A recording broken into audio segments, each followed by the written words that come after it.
Mesdames, Messieurs, bonjour, bienvenue à vous. C'est Table et Terroir. Aujourd'hui, rendez-vous avec l'hostellerie Gillin, du même nom. C'est Alain Gillin qui est là en personne pour nous préparer une recette, un dessert aujourd'hui assez sympa. Des fraises de Wépion. Eh oui, Michel, on va faire un pavlova aux fraises de Wépion. Aux fraises de Wépion. On est parti en cuisine, on y va.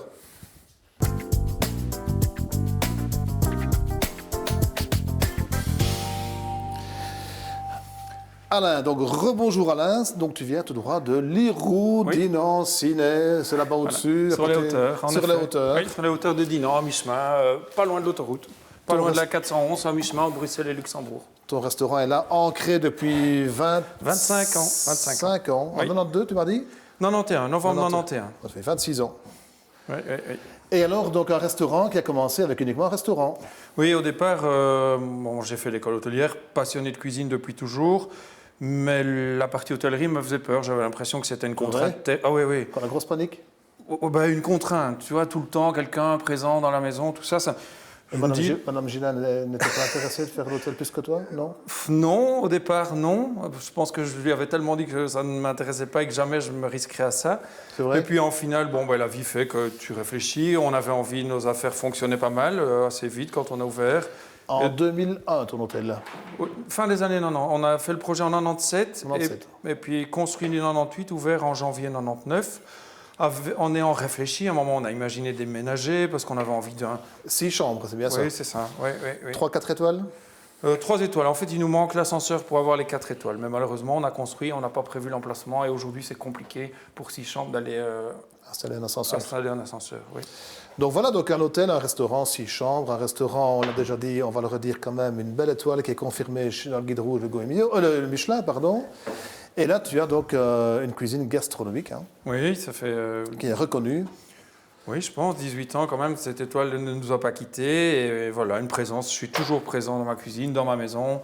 Je fais des choix de vie afin de pouvoir organiser mon travail comme ça. Et le Gomio, tu as aussi donc, mentionné, c'était en quelle année où tu étais En 96, on a été 96. promu jeune chef le plus prometteur du pays à l'époque. La Oula. Belgique faisait encore une... Là, ça rigolait pas quand Une même. hein. entité C'était entière. la grosse artillerie était sortie là. Oui, oui, oui. Et quoi, suite à ce sacre, on va dire ça ainsi, il y a beaucoup plus de monde qui sont venus au restaurant. Quand même, Tu as vu une différence? on a vu une différence. Beaucoup de curieux qui sont venus même. voir ce qu'on y faisait de bon Non. chez toi? Pas, mais en tout cas, ce qui m'a le plus marqué à l'époque, c'est que pour se décerner ce prix, il y avait un jury assez prestigieux de tous les grands chefs de l'époque, et qui viennent comme ça pousser à la porte de notre restaurant. On était quand même très jeunes, peu connus, et de voir ces gens qui arrivaient une fois, puis la semaine c'est suivante un gratifiant, autre. Oui, terrible. Pour moi, ça a été vraiment une mise en confiance, je dirais. Ok, Oui, oui. Voilà. c'est bien. Dis-moi, donc on parle de ton restaurant, c'est bien, mais en fait, tu es venu préparer une recette de cuisine aujourd'hui avec des fraises de Wépion. Oui. C'est la saison qui vient de commencer pour nous, pour vous peut-être maintenant, vous voyez l'émission plus tard dans l'année, mais pour nous, ça commence. Ah oui, c'est les premières. Oui. Les premières fraises.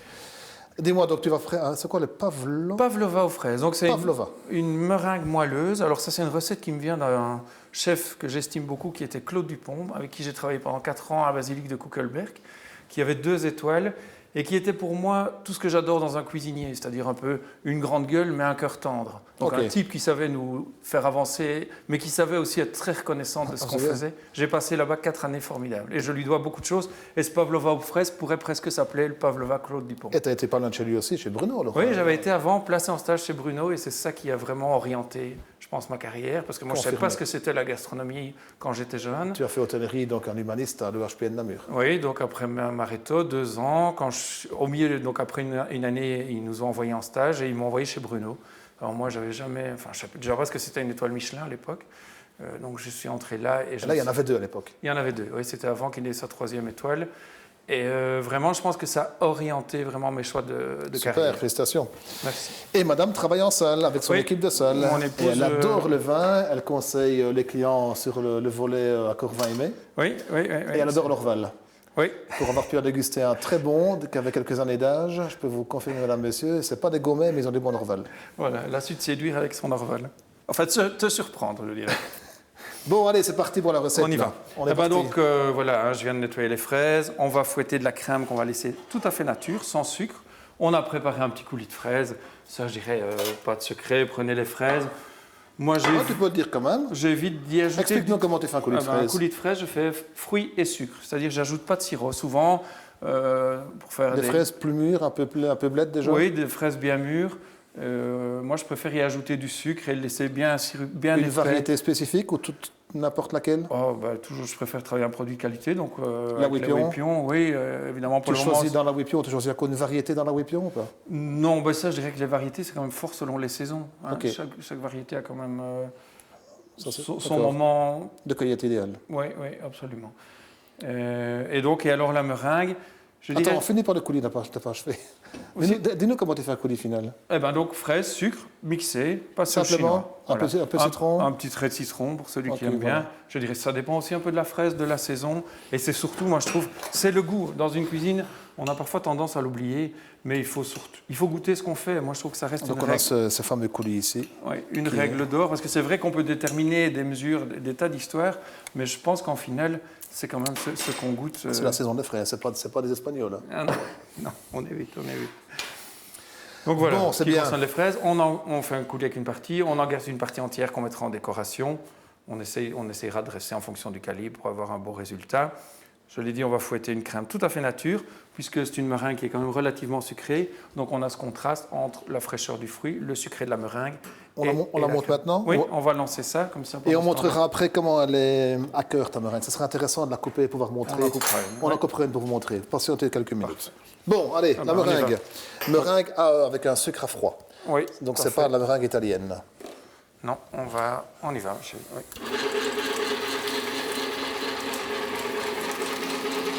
C'est bien, ça tourne. Ça tourne, on va laisser monter. Il y en a qui mettent parfois un peu de sucre au départ. Non, moi j'attends que ça soit vraiment bien monté. Et puis on va mettre le sucre de manière régulière. À la fin. Oui. Et ce qui est très important, c'est une petite pointe de vinaigre. Ok. On peut faire la crème en même temps, non? On peut déjà en faire un peu à la main. Oui. On s'en avance un peu. Elle est sucrée, non? Non, pas sucrée, hein. Non, absolument nature. Nature. Ah, elle est bien coulante. Oui. Ah oui, ok. Oui, elle va être nappante.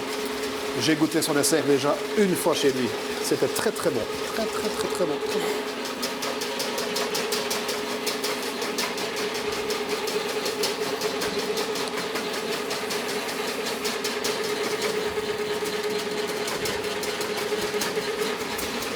La crème, tu la bats chez toi aussi à la main ou tu la fais On la bat batteur? à la main. Non.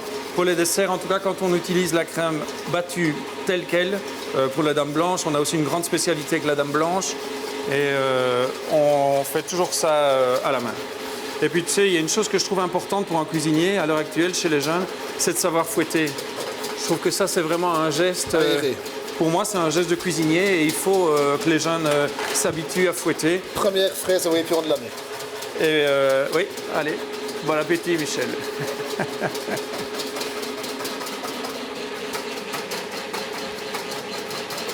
C'est déjà monté? Voilà, alors ça monte. Oui, ok, tu verses le sucre vraiment pas trop à la fois, de manière régulière. Et il est pesé.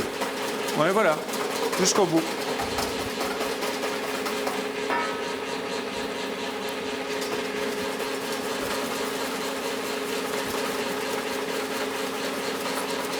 Ça me paraît beaucoup de sucre pour le blanc, non? C'est normal? Oui, tout à fait. Ok. Validé. Si la balance de l'auberge est juste, normalement. C'est Jordan qui a mesuré, à mon avis, ça doit aller.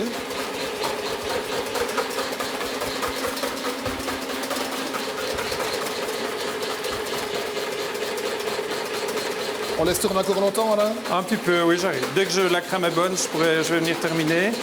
Mettre la petite pipette de vinaigre et puis on peut dresser. Alors il y a une chose qui est vraiment... Cette recette paraît comme ça simple, mais il faut beaucoup de précision dans ce qu'on fait et il faut surtout connaître bien son matériel. Ok. Tu vois, au niveau de la cuisson, du four, du batteur. Donc en arrivant chez moi, t'es gâté. C'est un nouveau four, un nouveau batteur. Allez, parfait. Une nouvelle cuisine. On profite des installations. Tu peux laisser tourner. Aussi Michel. Oui, ah ben, attends, je laisse encore un peu alors. Parce que j'ai un petit truc ici, un système D. Voilà. Combien de gouttes? Ah oui, un trait. Voilà. Moi, j'ai ma petite mesurette là, à laquelle je suis habitué. Et donc ici, on a préparé nos moules. Oui, on peut l'arrêter. Oui. Donc on a beurré et sucré au sucre cristallisé, un papier parchemin sur le fond et mes cercles en inox. Et pour faire coller le sucre sur tes cercles, tu as fait comment? J'ai beurré, un peu de beurre fondu. beurré. Il faut être très précis dans ce qu'on fait. Il faut vraiment que les moules soient bien chemisés.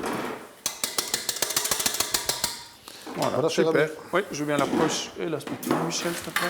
La poche, Ouais, la c'est bien. spatule. Et tu as un magnifique gîte, superbe gîte à Villers, À Villers-sur-Lez, à côté de Villers-sur-Lez. Rochefort. Oui. qui s'appelle la Villa Champagne. La ville de Champagne. Parce Ouais. que tu prenais de temps en temps une petite coupette de champagne quand tu passais Avec- en vélo. Avec Lulu Marot. Oui, oui, absolument. Mon beau-père faisait comme ça aussi quand il partait acheter la vin en France. Avec son vélo, il tournait, puis alors les viticulteurs l'appelaient pour boire un petit coup. Comme toi. Ah, Villa Champagne, donc 4 chambres, 6 chambres 4 chambres, toutes avec salle de bain et Les salles de toilettes bain. privées. Donc, c'est vraiment le gîte de luxe. Oui, c'est un super Piscine endroit. privée, Une 3 magnifique- mètres de profondeur, Une magnifique piscine avec un plongeoir. Oui, oui, oui, 12 mètres de long. oui, il y a de quoi s'amuser. Et donc, on accueille jusqu'à 15 personnes dans ce gîte. Et j'ai pu voir que ton planning des réservations a les bons trains, il faut s'y prendre à l'avance. Oui, souvent, dès le début de l'année, la saison est vite complète, en tout cas en ce qui concerne les périodes scolaires et les, Et la région est très et les sympa. week-ends. Oui, c'est un bel endroit, on est vraiment près de Anse-sur-Lez. On est tout près de Rochefort. Il y a le Ravel, Houillet, Rochefort qui passe là juste à côté. Oui, c'est vraiment... Donc toi qui peux nous préparer ce qu'on aura par la suite ici qui est Oui. déjà cuit. Hein. Voilà, Ok. on en a cuit. Oui. Et tu vas les mettre au four à quelle température? 150 degrés, plus ou moins 5-6 minutes. Donc rien à voir avec une meringue sèche qu'on fait Non. cuire à 90 degrés, 100 degrés pendant 3 heures. pendant quoi. des heures, oui. Non, Rien non, à non, voir non, avec non. une meringue toute sèche. Non. Ça doit rester moelleux à cœur. Oui. C'est ça qui m'a bluffé chez toi en fait. Cette meringue était vraiment extraordinaire. Ah, c'est super et ça accompagne merveilleusement bien les fraises. Voilà, on y va. On y va, mais on sait qu'on ne va pas attendre après celle-là, parce que ça va être trop longtemps. On a celle-là déjà. Et c'est organisé, là. Il est venu de la mise en place. Ah, un cuisinier doit avant tout être organisé. Allez, on va montrer un petit peu ce qu'il en est de cette meringue. Et tu as apporté aussi de la glace à la fraise ou du sorbet fraise? Un sorbet. Sorbet. Un sorbet. Même chose. Moi, je ne suis pas trop toujours partisan des coulis. Tu vas couper un pour montrer à nos Oui, téléspectateurs oui, la oui, consistance, c'est ça que je à voulais cœur, faire. comment ça doit être? Et c'est ça qui est vraiment agréable là-dedans, c'est que c'est vraiment moelleux. Et alors, le sucre avec lequel on a chemisé nos moules fait toute une petite croûte autour de cette meringue. Et ça, c'est vraiment... Il faut être très précis quand on le fait. Oui, oui, pour avoir un résultat comme celui-là, il faut de la Parce précision. que donc on peut aussi montrer que c'est pas une meringue qui croque quand on la coupe. Voilà, c'est moelleux. Vous voyez, ça ici, comme c'est bien moelleux. Quoi. Voilà, c'est ça. C'est Allez, bien, là, on va eh ben, dresser. on y va pour le dressage. Je prends le sorbet. Donc ici, on a fait tourner dans la machine qui va le ramollir, le pacojet, hein, comme on l'appelle. On a fait tourner un sorbet qui sont bien moelleux pour le quenellé. C'est un verbe quenellé, on peut dire ça, quenellé? Alors là, En tout cas, on va faire une quenelle. voilà. Et là, donc, on a un sorbet qui est moelleux, qu'on peut travailler en quenelle. Tournez une minute. Si chez vous, il est trop dur, faites-le tourner dans un batteur Je pour le dirais que ramollir c'est plutôt mon assiette qui n'est pas froide. et on remet au va y congélateur. Oh, ça va. Il ne fait pas très chaud ici. Donc, tu fais également chez toi absolument tout, tu l'as dit. aller. Oui, on fait le sorbet. Des mises en bouche jusqu'aux macarons qui accompagnent le café. Tu travailles absolument tout. Oui, oui. Tout en même, Ah, absolument. avec oui. ton équipe. C'est bon, ça. Pavlova, c'est ça? Pavlova, oui, Pavlova Pavlova. aux fraises. Oui. Je n'ai jamais entendu ce nom, en fait. C'est un classique. Je pense que c'est en hommage à une Tu devais reculer juste un peu vers là. Voilà, comme ça, on profite de ton dressage, Alain. Parfait, danseuse super. russe. Ah, ok, voilà. Je pense que cette recette, M. Dupont l'avait ramenée à l'époque d'Australie. D'Australie. Ben voilà, pourquoi pas. Et alors, les fraises sont mises entières, nettoyées, donc déqueutées. Alors, tu as ici une crème que tu as à moitié battue. Une cuillère? Oui, s'il te plaît. Cuillère, ben, tu auras une louche. Allez, on prend avec la louche. C'est la gourmandise aujourd'hui. Et tu vas faire couler ta crème demi-battue qui n'a pas été sucrée, donc c'est une chantilly qui n'est pas une chantilly et qui n'est pas sucrée non plus. Voilà. C'est une fausse chantilly.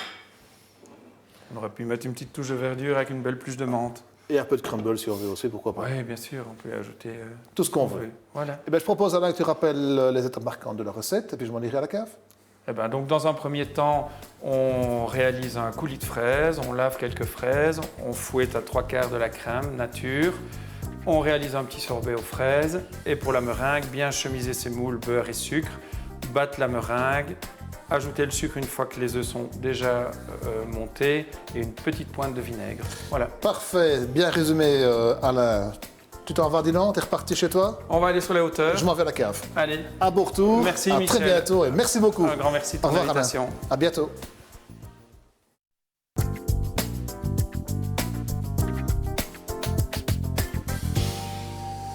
Ah, cher Pascal, bonjour. Bonjour Michel. Ça va bien? Très bien, merci. On n'a pas chaud à la cave, hein? Eh bien, il fait frais. Ça va faire du bien, un petit coup de vin. Oui, bien sûr. Un peu pétillant? Un peu pétillant, oui. Un peu pétillant. L'accord Exactement. vin mais du jour, un vin pétillant. Oui. Méthode champenoise? C'est pas une méthode champenoise, hein. C'est une vinification tout à fait à part. C'est une vinification où on n'a pas une refermentation en bouteille complète comme en Champagne. Ici, on est en Piémont, on est en Moscato d'Asti. Donc c'est du muscat, c'est légèrement pétillant, c'est légèrement alcoolisé. Donc l'association muscat et fraise, ça fonctionne très bien. Sur une préparation comme ça, avec le moelleux de la meringue qui est très moelleuse, là, voilà, le côté sucre résiduel qu'on a ici, les petites bulles, voilà, oui, ça c'est vraiment tout beau. Donc c'est une Très association simple, qui mais très fonctionne bon. très bien. Oui, oui. Mais c'est comme la préparation, des tout beaux produits, des beaux raisins sur un grand terroir, travailler simplement, c'est fantastique. Ça se goûte tout bien et c'est agréable.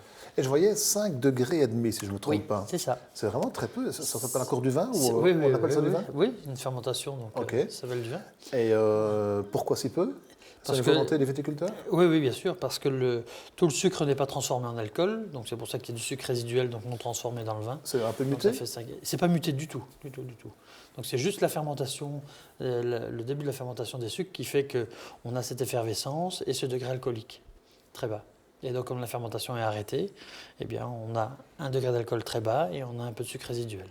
C'est le genre de vin qu'on peut trouver chez les cavistes. Hein. C'est Oui. le genre de vin où il faut retrouver le conseil judicieux vin aimé avec en Exactement. face un sommelier qui s'y connaît. Hein. Et c'est agréable sur des desserts, parfois même en apéritif, mais sur des desserts, on termine le repas, on a une assiette comme ça qui arrive, on se dit tiens, on va encore passer un grand moment de gastronomie parce que ça a l'air tout bon.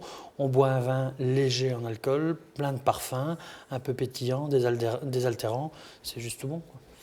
Donc, on est sur des fraises de Wépion. Mesdames, messieurs, vous l'avez vu, c'est pour nous les premières fraises de Wépion. Voilà. Oui, c'est le moment. On peut déguster du vin rouge sur les fraises quand même, je ne me trompe pas. Ah oui, c'est juste, oui. On peut le faire aussi. On fait parfois l'association fraise vinaigre balsamique. Oui. Et là, on a certains vins rouges type Lambrusco, hein, les vins rouges italiens effervescents, qui fonctionnent très bien aussi. Maintenant, sur cette préparation, on aurait pu aller aussi sur un rosé effervescent, finalement toutes les couleurs conviennent. Bah oui. Un rosé effervescent. Bonjour les fraises, c'est bien. Un rosé effervescent, par exemple, de champagne. On aurait pu prendre un champagne rosé, c'est très bien. Ou un crément rosé, pourquoi pas. Ou alors, on peut trouver en Espagne, en Castille et Léon, des rosés de Tempranillo vinifiés là comme les champagnes, avec une seconde fermentation en bouteille, en demi-sec, qui fonctionne très bien aussi. Ça pourrait être bien. Donc c'est toujours pareil. Quand l'assiette est belle, quand le plat est bon, on trouve plein de variantes au niveau des accords. Donc, ça peut aller. Il y a un peu d'acidité dedans, il y a des sucres ici dans la meringue, Oui. on l'a vu, il y a la fraise qui est bien présente. Parfait, Pascal. Il y a d'autres possibilités? C'est toi que je te laisse l'occasion de pouvoir proposer des vins. Ah oui, d'accord, on continue. Je t'écoute. Ce qui m'intéresse dans l'assiette, puisque j'ai goûté en passant, hein, comme d'habitude, la meringue est très intéressante. Et alors Alain expliquait, il faudra inviter Alain pour qu'il nous montre d'autres recettes. Parce que... Son épouse également calée dans les vins. Hein, chez Oui, elle, ben oui, hein. on pourra en parler. Si on va chez on eux, va à expliquer l'hôtellerie tout ça. Julin, elle a de bons conseils. On Hein. pourrait voir, parce qu'il y a une préparation qu'Alain expliquait avec la meringue, la fausse meringue, on va dire, avec des dattes et de la crème anglaise. Et là, ça peut être très très sympa aussi au niveau de l'association sur des vieux Porto blancs, sur des vins à caractère oxydatif aussi, même sur des vieux madères. Il y a plein de choses à faire. Donc on doit méditer sur la cuisine d'Alain. On va faire ça. Parfait, Pascal. Ben, écoute, voilà, si on a proposé nos vins, je pense que c'est tout. Hein. Ouais, je pense que c'est bien. On peut se retrouver dans une quinzaine pour un prochain table et terroir, pour un prochain cours vin, mais comme on le fait d'habitude, comme tu proposes si bien les vins, séquence 20, tant attendu, mon cher Pascal. Merci beaucoup en tout cas pour tes judicieux conseils. Avec plaisir. Madame, messieurs, à bientôt, bon appétit chez vous et au revoir. À bientôt.